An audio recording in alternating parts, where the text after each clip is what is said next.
Let's plant Vietnam rose. It's now almost 7 p.m. And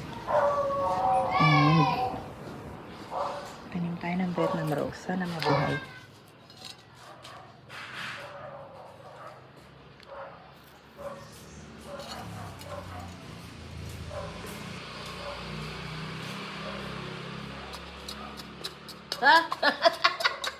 Ew. Ew. Yan ang isend mo kay ano. Yan ang picturean mo at yan ang isend mo. Ano, picturean mo at pagdala mo kayo dito sa? Oo. Hindi yung AI. Puro AI yung sinasend mo.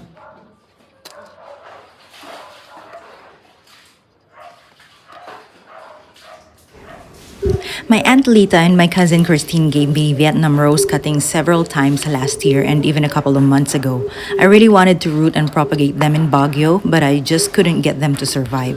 Some of them dried out, others ended up rotting from too much water. I think part of the problem was exposing them too quickly to Baguio's changing weather. And another mistake I made was leaving the cuttings unpotted for too long. They were just sitting there bare, losing their chance to properly root. And when I finally decided to pot them, my cats got to them before they could even establish roots. So yeah, between timing, water, weather, and a bit of a chaos from my pets, none of the attempts worked out. But at least now I know what went wrong, and I'm hoping that this batch will finally make it. So what I have here is Portulaca grandiflora, also commonly known as the Vietnam rose. The good news is that it naturally grows very easy.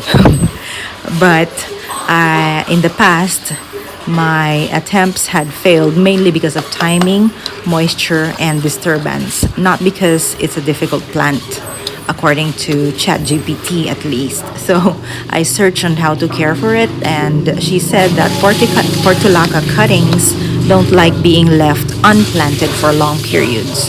When they sit out, even for a couple of days, they start to dry out too much and lose the energy needed to grow roots. The best approach is to plant them as soon as possible, ideally the same day you receive them. Unlike other succulents, they don't need a long callousing period. Once planted, watering needs to be minimal. This is where things often go wrong. If the soil stays too wet, the stems quickly rot, especially in a cooler place like Baguio where evaporation is slower. It is best to water lightly once after planting. Once after planting. Then wait until the soil is completely dry before watering again. When you're unsure, it's safer to underwater than overwater. Yeah, at least for most of the succulents. And then sunlight is another key factor. Portulaca thrives in strong, direct sunlight and actually struggles in shaded or cool conditions. In Baguio, where temperatures are lower and the air is often moist, giving the plant as much sun as possible helps balance things out and encourage both rooting and flowering. Finally, stability matters more than people expect. While Portulaca is tough, newly planted cuttings need to stay still while forming roots. If they're moved, bumped, or disturbed, like what happened with my cats, then the tiny developing roots can break and the cutting fails before it even gets established.